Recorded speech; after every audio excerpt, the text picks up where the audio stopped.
It is Around the Circle. I'm Jeff Cook. I'm with the TJ Wilson. Hello. And we have Danielle Fuller. Danielle is Scientific Enneagram, and she is releasing a podcast with us on our channel in January 2026. And we're going to do a sneak peek and just talk about all the fun things that Danielle is going to do. So welcome, Danielle. Hello. Thank you for having me.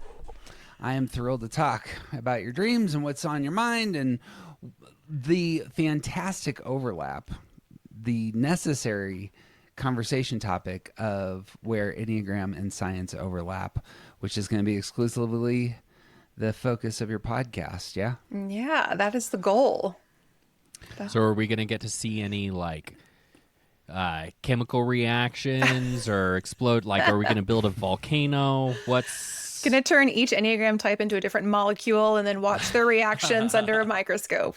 Love it. I'm in. No, we will not be going into it in that depth, at least as a start. Who knows what it'll evolve to. But yeah, it'll be a good little landing spot to talk about anything and everything, whether that's what are different psychological theories that have strong overlaps with Enneagram theory, whether that's looking at research studies that have been done, like peer-reviewed published research on the Enneagram and what has that said, what has it not said, exploring some of the gaps and things that we would still love to explore and research. And then also hopefully talking to some other people in science fields like neuroscientists, maybe biologists, whoever, to see how they view the tie-ins between the Enneagram and the sciences. It's perfect. Excellent. We did a long interview with you earlier this year. It was one of our most popular podcasts of the year, and apparently there's a niche. So just to go basic for a second, when thinking about Enneagram and science, what are some of the first things that need to be said about the overlap? That what is known is shaky at best. Everything right now, I would say, is still it's in the speculative stage. There's a lot of core issues about doing science with the Enneagram, which I'll touch on in one of my episodes, on why it's so hard to do science with the Enneagram. But that's not to say that there can't be science done. I definitely want to make sure that it's clear. Jeff tells me I'm being overly self-deprecating, but I'm just being honest in that I am not an expert scientist in any of these fields, and I am not an expert Enneagram coach as well. I am a systems person, and I see these two systems that have interrelations and that nobody's connecting the two. So that's my goal with this podcast, is to kind of be that conduit back and forth of, there are sciences that are looking at this. There's psychology that's looking at this or similar concepts.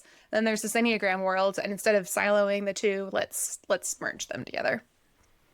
Nice. And just to remind you, we don't have credentials either. Jeff has a master's degree. I do not have a bachelor's degree. So, I get it. I'm on board. Yes. But the fact that you care about this is enough that it's worth listening to. And then if on the other end of it we find out, oh, you don't know what you're talking about as you're talking about it, that's the point at which I'll back off. But, my biggest nightmare. Yeah.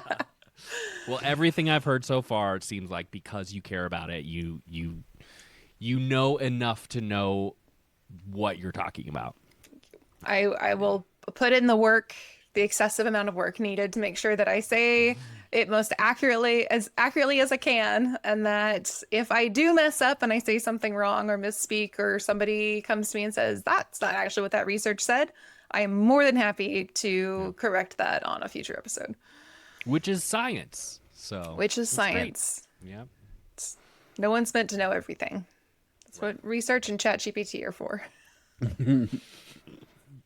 I know that there's a huge need here for exactly some of the reasons that you're elevating, that it's tricky to to show the bridge between Enneagram and science, in part because of what Enneagram is. It's not merely elusive at some levels because of so much of the self-reporting required. But it's also the case that, in my view, Enneagram is an incredibly complicated psychological theory of human motives. And that's not going to necessarily be like putting two chemicals together in a styrofoam volcano and seeing whether or not red foam comes out. It's going to require quite a bit more work. So if you were just designing a study of, jumping into that initial overlap, Enneagram and sciences, what are some of the first steps that come to your mind? Oh boy, like a study on the overlaps between the Enneagram and mental health issues, for example, something like that. So Yeah. you would get more specific and just kind of target something and say, well, let's see if we could answer this. I don't know that you could do it broadly. Just with anything in science, the broader you get, the more fuzzy the data is and more unreliable. That's why there's things like meta-analyses, because they take people who did little bits here and there, and then they amalgamate them together and try to paint the bigger picture with all the tiny pieces that are like slightly different than each other, but all in the same region. So there's no one size, like there's not one study that could be done that would say, yay, we understand science and the Enneagram now. It's going to be a buildup over decades of people wanting to invest in the research and doing the research and having these conversations and exploring the relationships. But, in psychology, there's like the past, like originally psychology was focused on introspection, which is, your conscious mind. Let's look, okay, what do I see? What do I think? What do I feel? And then it kind of branched out into two schools of thought that were opposite of each other, between behavioralism and psychoanalysis, where psychoanalysis was like the flip side of introspection. It's okay, forget what you think let's go a level deeper and find like that. And then behaviorism is, who cares what you're thinking? Let's only focus on what you do.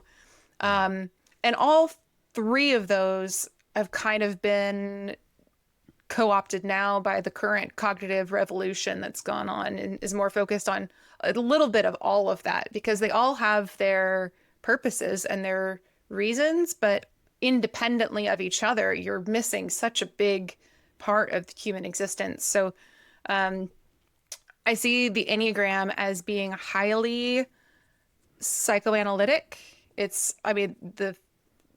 If you were to have like a pie chart with those three things, then all of it was cognitive. The psychoanalytic part really is kind of the foundation of the Enneagram. It's getting into that deeper sense of self-awareness that you have to kind of peel back the layers and understand yourself.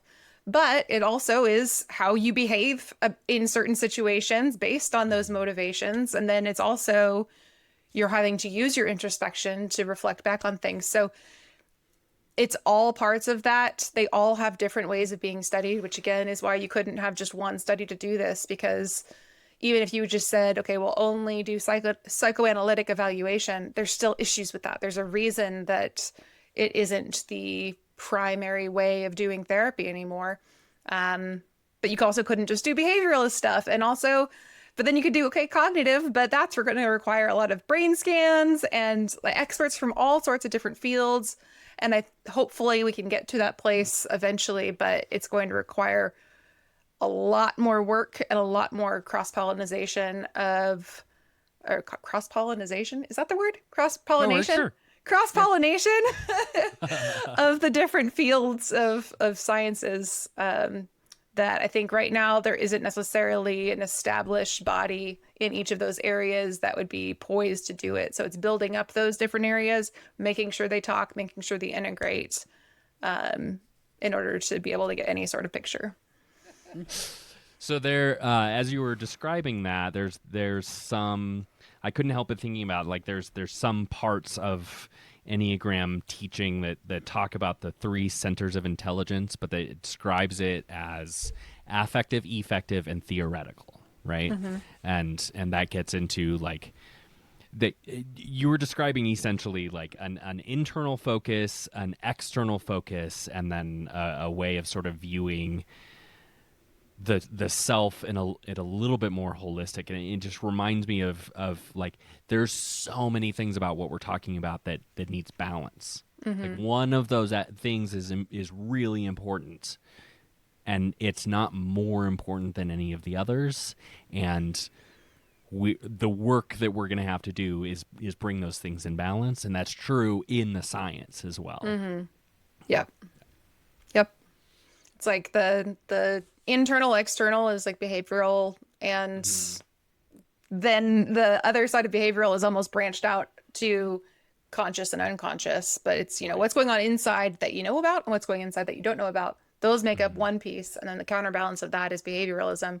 They probably branch out too that aren't coming to mind right now. But yeah, we're complex beings. Yep. We do not have an easy way to describe 8 billion of us in one sentence or even one framework. Right. That is created by flawed humans. Yeah. And we still kind of don't know how our brains work. So, yeah. Yep. Yeah, when you started saying what is known as shaky, I was like, are you talking about science in general or Enneagram in particular? Because I assume that Yes. that we know that there's all sorts of stuff that isn't known. So Yeah. it's we get to just throw Enneagram into the basket of all the things that are shakily known. Yep. I had a 2-part question for you, and you'll see the back and forth here. But like when thinking about scientific concerns and Enneagram teachers, they're like science and like some Enneagram teachers just blow right past the sciences. What sort of things do Enneagram students, teachers need to take more seriously when thinking about the sciences and their own study of Enneagram? It's a good question. Spoiler alert, I don't have a good answer for you at the moment. I did a lot of interviews this year with different users of the Enneagram, anywhere from just the casual person who likes to scroll Instagram to the Enneagram coach to the therapist, Enneagram-informed therapist, trying to understand how do you use it? What kind of science would you be interested in? How would it change or benefit you in your day-to-day life? And honestly, the summary of answers for especially just the casual learner was like, don't really care. If it's interesting, cool, but I'm there to scroll. And if it catches my attention, I'll read it. And if it doesn't, it won't. For coaches, the gist I got was that it's really interesting. They would love to be able to reference it and or send interested clients, like people who are more science-minded, in that direction, but that pretty much nothing that came out of Enneagram research would change their opinion on it. I'm sure that certain things could add some more nuance or some more depth, but essentially, anecdotally, they know it works, so they're going to continue coaching, whether there's science or not.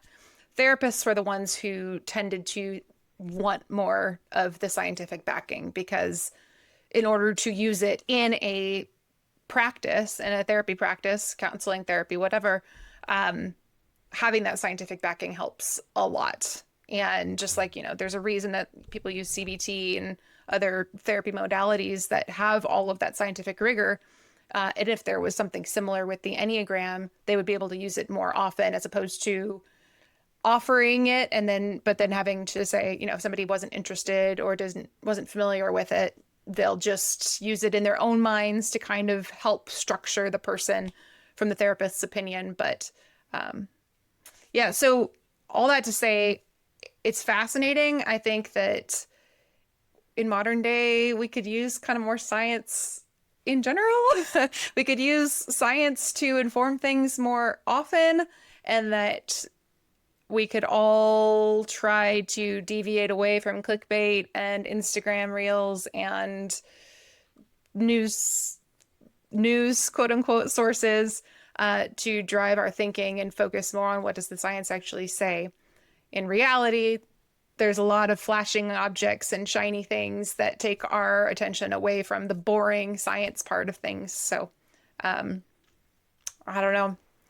It's hard to tell people you should do something, you should do this, you should focus on science. That seems a little lectury, and I'm not here to lecture. I'm just here to provide cool information that I think is cool. And if it helps you, great. And if it's not, if it doesn't, then that's fine. Go find something that you do enjoy.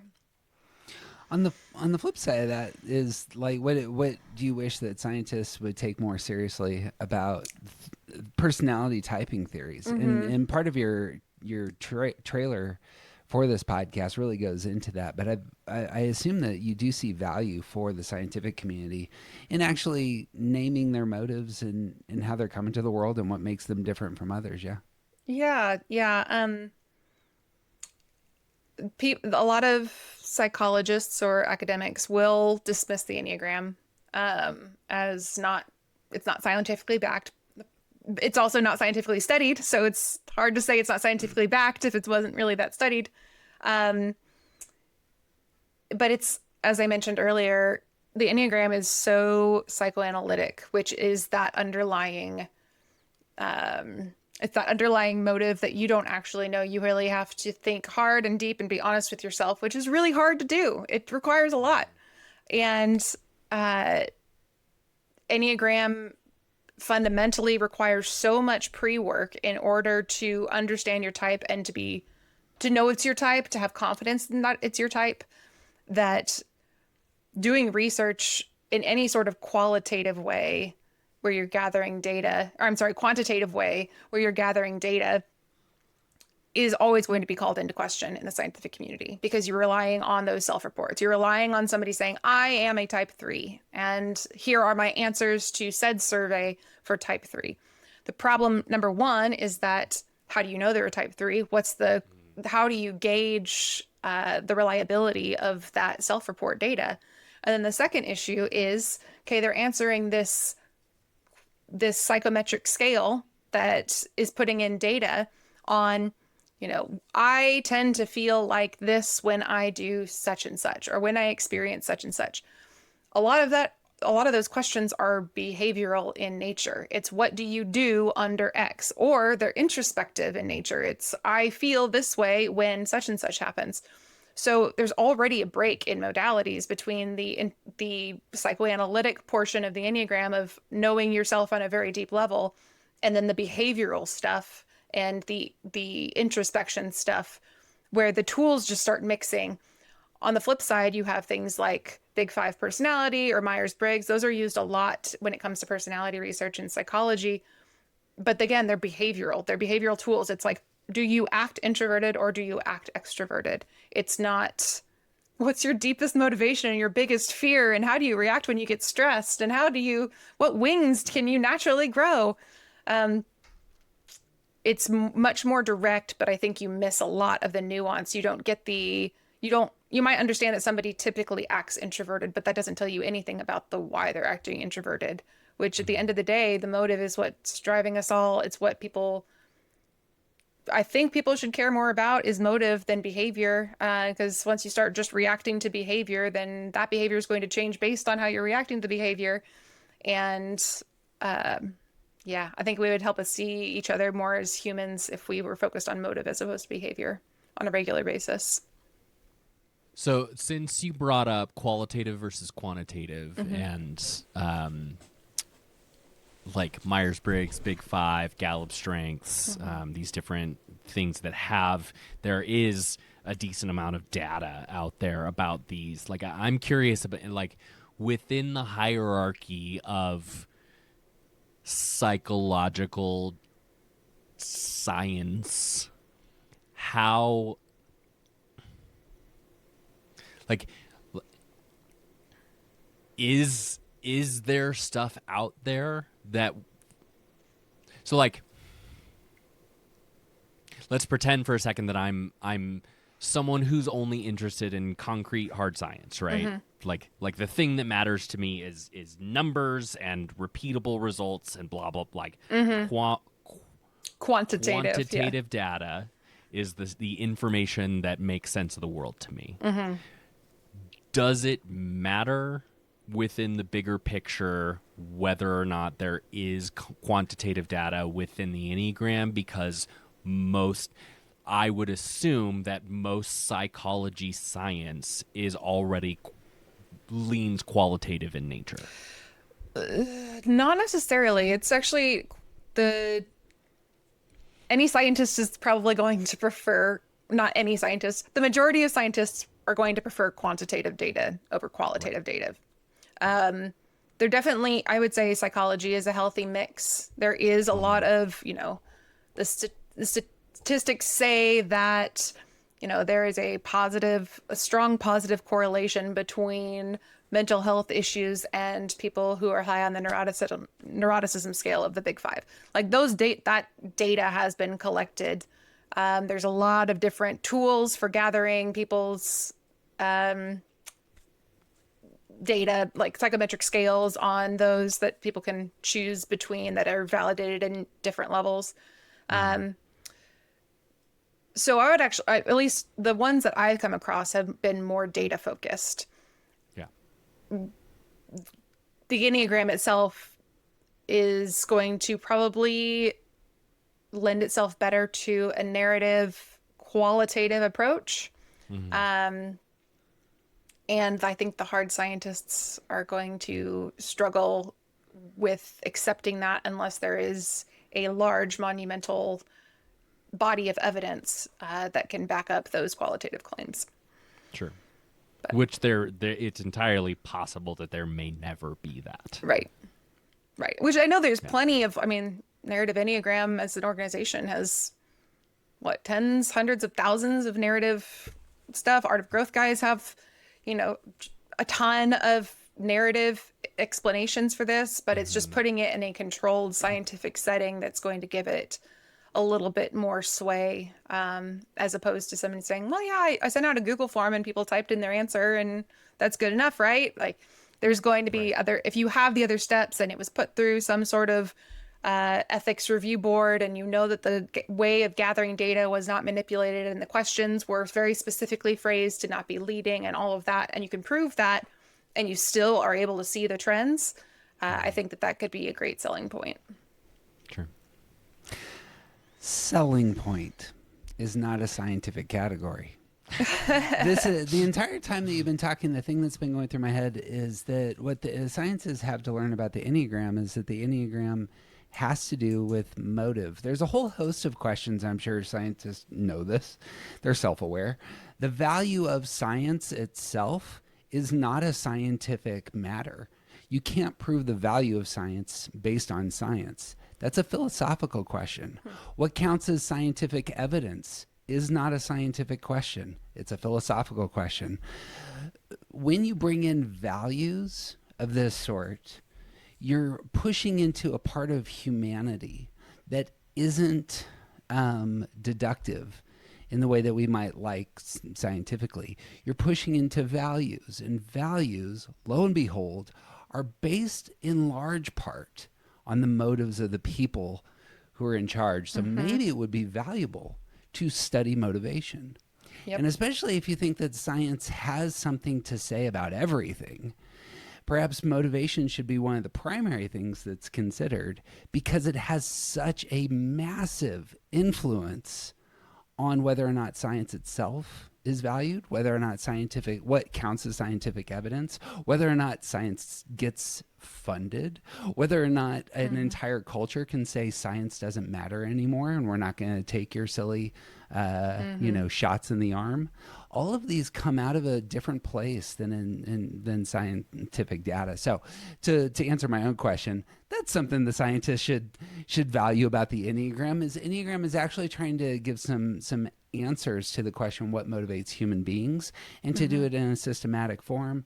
And it is complicated, it is self-reporting, but there's lots that's probably could be said about it if the research and time was spent on it. There, I answered my own question. I don't have a follow-up to that. Do you have a response and I can move on? No, you should have just answered your own question. You want to host this podcast? I do. Oh, your podcast. My God, yeah. Are you sure? You're way more capable, qualified, and clearly have a passion for it. And I'm excited to be a consumer. Yeah. I will be subscriber number 1, actually. Okay. I actually am. I know this for a fact. Well, and like the cynic, I can't help but think about like I kept wanting to say, but Jeff, who's gonna pay for it? Who's gonna Yep. like? Sure, that It's a great matters, question. but how am I supposed to make money off of it? Off of And this this podcast. is no off of Science. doing the science Yeah. on motivation. Like this is, I think this is one of the The tobacco fundamental- industry is gonna Right. is gonna load us up. Yeah. I really think this is part of why there is not a lot of good science yet, is because there's no financial motivation to do science that isn't to sell something.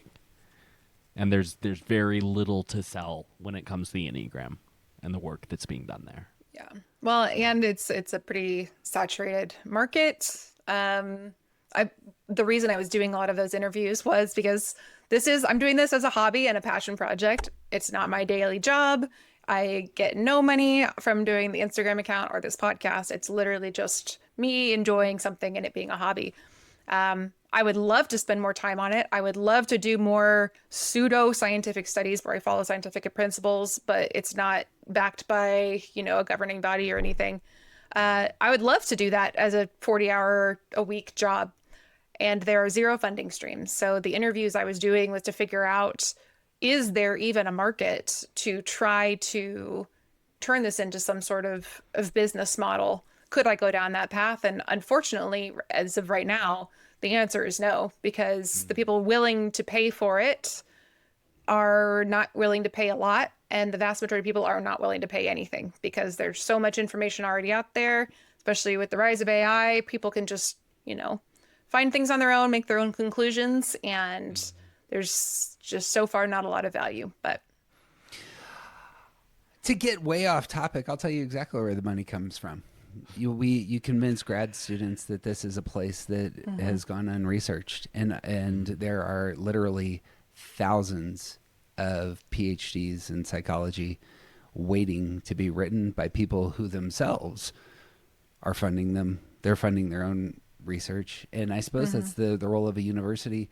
And I suppose all psychological theories have probably had this hurdle.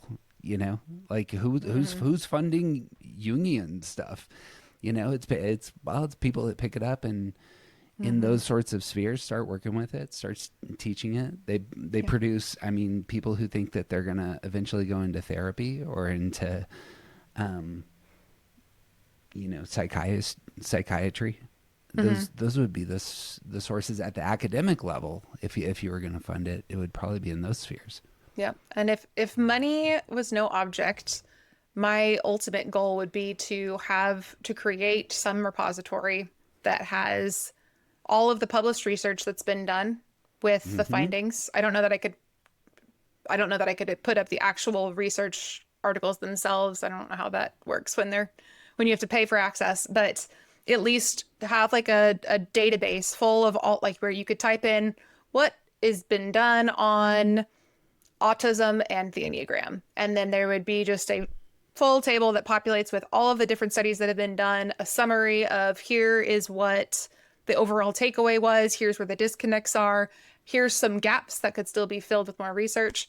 And then also have a separate thing that starts capturing all of those potential studies with potential hypotheses or research statements that people that are in grad school, for example, could then farm out and look at that list and say, I'm willing to tackle that one, I'll take it. And then their results could then feed into the database and have it be a growing entity over time. That would be fantastic. Do I have the time or skills to do that on my own? I do not. But maybe someday, if I win the lottery, I can hire some programmers to help me with that. Or hey, maybe there's some listeners who need to be directed to our Patreon page, Well, there you go. and they could help fund this. With all of our listeners' deep pockets. I suppose my hope with our work and I suppose the investment in your podcast has been that I hope young people who are moving into those spaces where they have the time, energy, talent, and motive to do Enneagram study can at academic level, and that would be a real benefit. It's true. The three of us aren't going to profit off this in that way, unless it were the case that, you wanted to position yourself in such a way as to be a forerunner in the academy. Or, the other obvious option is to try and sell it to advertising agencies who really are concerned with human motive. So, if you Yeah, want to but then profit, that feels like a actually is what it is. sellout. I couldn't do it. So, there you go. I don't want it to be a tool to be used against So people. the I want it to money be a isn't tool to help really the people. issue. It's your conscience, Danielle. Damn That's conscience. why we're not rich. Dang it. Gonna go Ruining back to, everything. everybody's got to fund their thing. But yeah, it's there's some people that collect boats, and there's some people that fly, remote control airplanes and go to Grateful Dead concerts. And Yeah. It's okay to have a hobby. It's okay to fund your own hobby. That's, what you make money at a 9 to 5 for is to fund the fun parts of your life. And for me, the Enneagram is the fun part. The thing about us is that our hobby actually has in my view, a significant contribution, has the potential to have a significant contribution to the thriving of human beings that we know and don't know around the world. Yep. Different kind of motive. Speaking of motive, but yeah, I don't know how to fund it. Is there anything there, of all things, there's not an established presence in the academy for Enneagram research, but there are quite a few Enneagram teachers around the world. Do you see any overlap between what collaboration might look like for those who are actually on the ground doing interviews, doing coaching, and studies that could be done? Yeah, having a central point person helping with those. That was something I looked into for a little bit was, we have all these coaches out doing their coaching, and they'll probably take a survey afterwards, how did you like my class? But having some sort of standardization between what those participants get afterwards, and then compiling them all into a grand database would be great. Because right now, every single coach out there probably has their own statistics on how effective their course is, how many people figure out their type, what types that they're interviewing, but those are spread out across the 7 winds.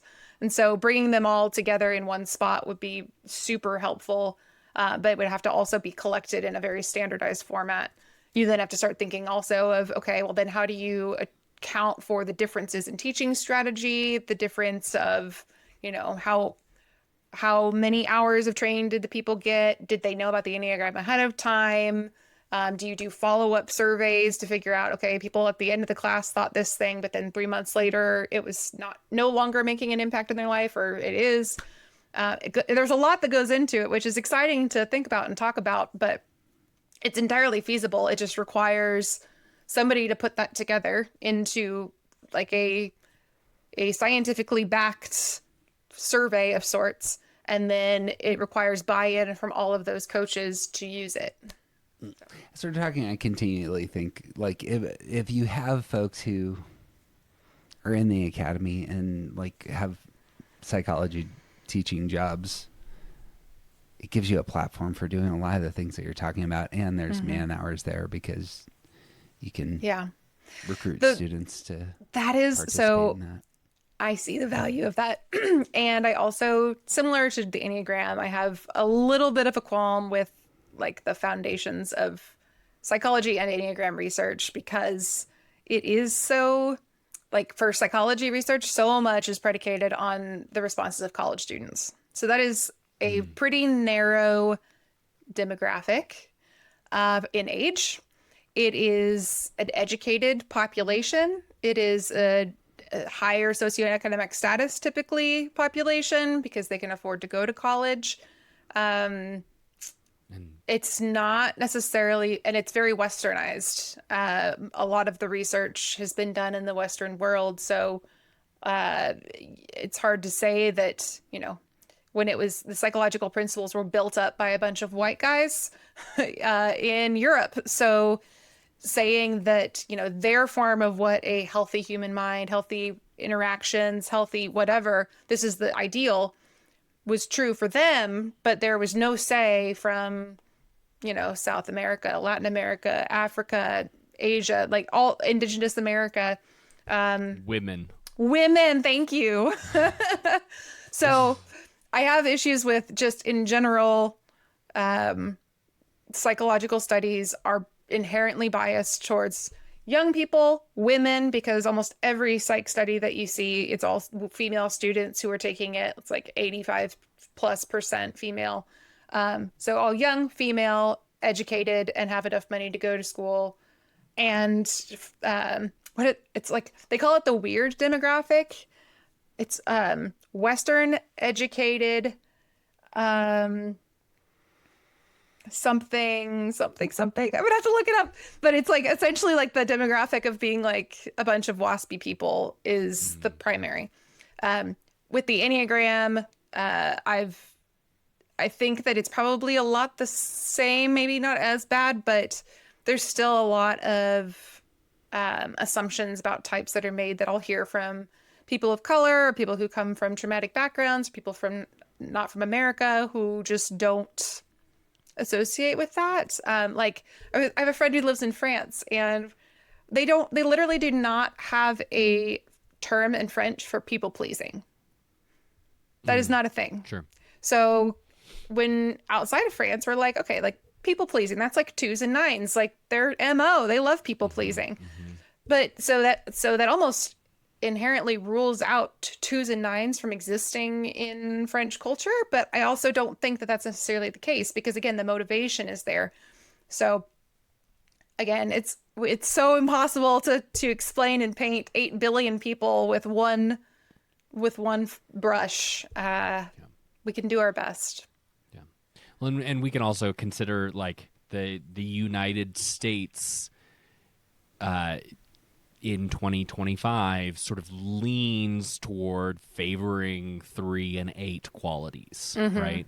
But that is not true in France. That is not true in Eastern Asia. That's not true in Africa. Like there's so much variety within the way that culture itself expresses and values these different qualities.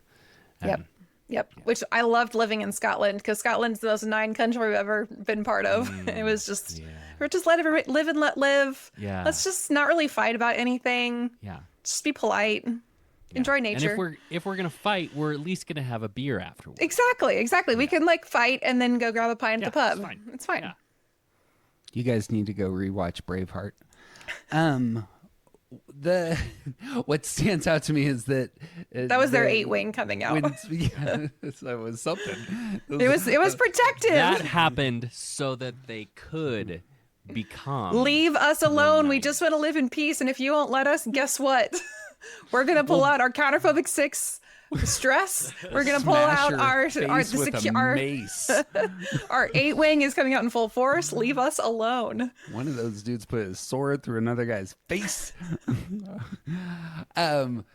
Your point actually proved an earlier point that what counts as scientific evidence isn't a scientific question in terms of saying here's what the control groups ought to be, and why not just people from Missouri? Why would this need to transcend certain barriers? That becomes a philosophical question. Yep. My point was actually that grad students can put together a database, not that they were going to be the ones who were getting studied.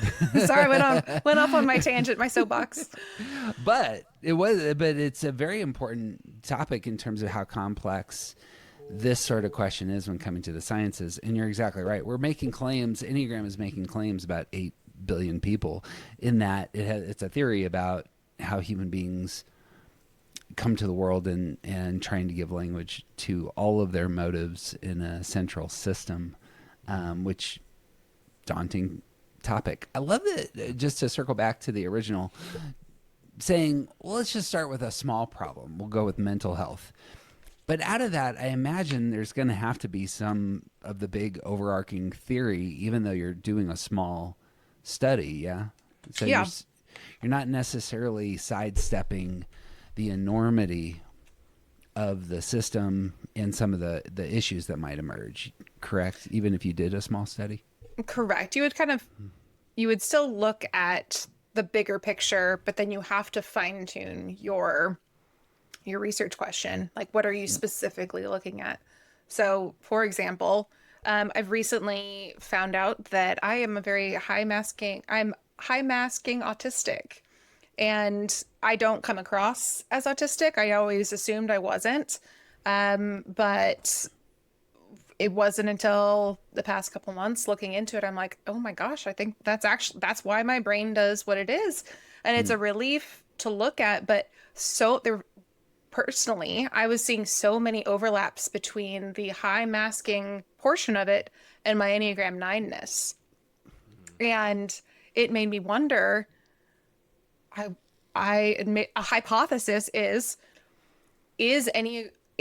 there actually a pretty high number of Enneagram 9s who, especially female 9s, who are autistic? So a research question could be that, like, you're not presupposing anything. You're just saying, like, what is the percentage of Enneagram 9s who have autism, even if it's self-diagnosed and not a formal diagnosis? Because we know they won't go get diagnosed because they're a 9, because that's too much work. Yeah. I've made it this far without knowing that I'm autistic. I'll be fine. Yeah, it's fine. I don't need to. But in order to do that, you would still have to look at the broader picture of autism and understand all of the nuances in and out, and then also the ins and outs of the Enneagram. So you'd be looking at it from a broad perspective of Enneagrams and 9-ness, and then mental health and autism, but then marrying the two and saying, okay, based on everything we know about all of this, let's see what we can do to answer this one little question right here. Which is why it just like can keep branching out, because you could do that exact same thing with every Enneagram type. You could do that exact same thing with every mental health issue. You can take mental health issues out of it completely and just look at birth order and every Enneagram type. So the opportunities are seemingly endless, which is overwhelming, but also awesome, because there's like no wrong question to ask. We just have to actually start asking them, actually start studying them. And then it's just like building a house brick by brick. It seems small, but it's still going to be a brick that builds the house at the end of the day. Yeah. And it's not just brick by brick, but it's also bricks that literally support the other bricks. Right. Like to find out that, like, if someone were to do a study and say, is there a correlation between high functioning autism and 9-ness? If the answer to that question is yes, then it can take us down a ton of other avenues. Like it lays a foundation for a ton of other work to be done. Yep. So, yep. It has that opportunity. It also, just to a shout out to the file drawer problem, is also, if nothing comes of it, it should still be shared. And Right. if the answer is no, that's also important information to have. And too often people will do research and get no cool or interesting findings, and so they just put it in the file drawer. They won't publish it. Nobody wants to publish it because it's not earth-shattering, but that means that we're only knowing the cool stuff. And there could be, out of 100 studies that were done on something, maybe only 3 get published and they all have great findings, but 97 had no findings, and so they don't get published. That makes it seem like every single time you're going to get this positive result, but in reality, it was only 3% of the time. So I'm an advocate for, I want more information, not filtered information. I want all of the information. and I think this may be not unique to 9-ness, but I think it's firmly seated in 9-ness as well. But like the more clear information we get that shows us that things are not black and white, the better. And humanity has a really hard time with that. Yep. Like because conspiracy theories are part of the conversation right now in a really big way.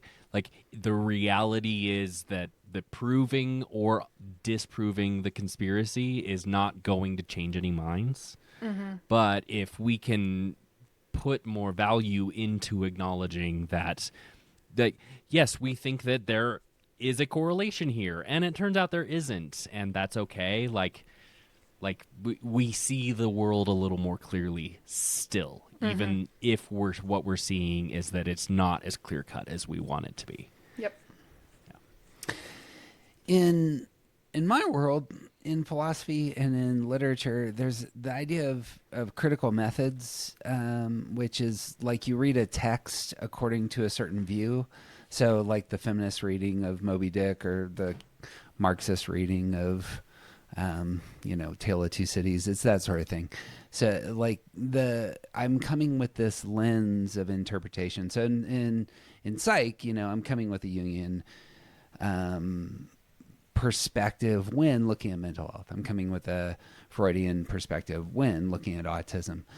Enneagram strikes me as having that kind of power. It's not actually examining mental health. It's the lens through which you're looking at mental health in a new and different way. And that makes it a paradigm. It makes it something that has real power if it has traction.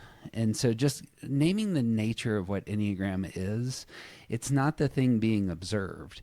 Enneagram is the lenses through which you're observing. That's what needs to get named. And what most folks who are skeptical of Enneagram on the scientific front don't understand is it's a theory. It's a theory about human motivation. And theories are assumed. Theories are not proven. Theories are assumed, and then they show you what they show you. So it strikes me is the sort of work that you're pushing into is exactly the sort of thing that needs to happen. Is we just need passionate people who have kind of an experience of Enneagram and say, hey, this actually works for me. And they assume it when they come to their study of all the other things. And then they publish papers. So I've talked to Danielle about this a handful of times, that I think the best thing to happen right now is a podcast like hers, and finding 10 folks in the sciences from different fields. Here's somebody in biology. Here's somebody, in neuroscience. Give me the Enneagram and chemistry, etc. Put it in a book. I imagine that would be an incredible benefit for the rest of us. So those sorts of things, I think that just real promise is out there. And so I'm so thrilled that your podcast is getting off the ground. It becomes a hub, as is, your work has been already. It becomes a hub for everything else. So I hope so. Hope I don't let everybody down. Yeah, you better not screw up, Danielle. There's going to be so much anger and chaos and tension coming at you. No pressure, no pressure. Do you guys got anything else before we sign off? I guess if anybody listening is a scientist or knows of a scientist that would be good to talk to, an Enneagram-informed scientist, email me at hello@scientificenneagram.com or email Around the Circle guys, and we can get in touch with them, because I'd love to have some guests on. For right now, I'm just going to be monologuing for the most part, and eventually I would like to bring some people on so that people can hear other people's voices as well. Is that invitation equal for haters, like Enneagram-informed scientists who think it's all a bunch of bunk? Do you want to talk to them too? You know what? Sure. Let's open the conversation up. Love it. Yep. I don't know any. I was just curious. Yeah. We can get a panel, like a whole, what was that? Crossfire? That Crossfire show back in the day? We can get like a pro and an against and just have them debate. I'll be the just moderator. Talk over each other. That'd be great. Yeah. Having already done said debates, the only argument that's out there that I can tell is, hey, there's not enough literature. There's not enough research. To which I say, I agree. Yeah, I agree. Guess what we're trying to do? Yep. No counterexamples, no anomalies. You need anomalies in order to disprove a paradigm. That's what I got. Danielle, I'm cheering for your work, and I'm really excited to see what you do. Danielle's podcast is going to start in January 2026. It will be the Scientific Enneagram. It will likely release on Sundays until Jeff's programming notes bump it to Thursday, and then Tuesday, and then Friday, and who knows what will happen. But I'm really be excited careful to about those get, executives. but apparently it doesn't really matter, as we talked about offline. Isn't that right, Teach? Well, we'll also see what the Nielsen ratings come in at. A scientific study, I will have you note. It's self-reporting, even. No, you gotta have the little box, don't you? Not anymore. You just tell them what you watched. I had Yeah. to do Nielsen rating one time, and I literally was sent a paper log, and I had to write down what times and what shows and what channels and everything. Does that count? was like as 10 years ago. self-reporting? Yeah, I could have lied. I could have said I watched zero TV. I didn't realize. Do they have to take that into account? Some of the people are They better. liars. They better. Well, and that's part of what streaming has done is show us that the Nielsen ratings are basically useless, Is that right? Okay. functionally useless. Interesting. Wow, that's how much I know about TV and science. Well, she's Danielle Fuller. She's Scientific Enneagram. Again, get in touch with her at hello@scientificenneagram.com or on the Instagrams.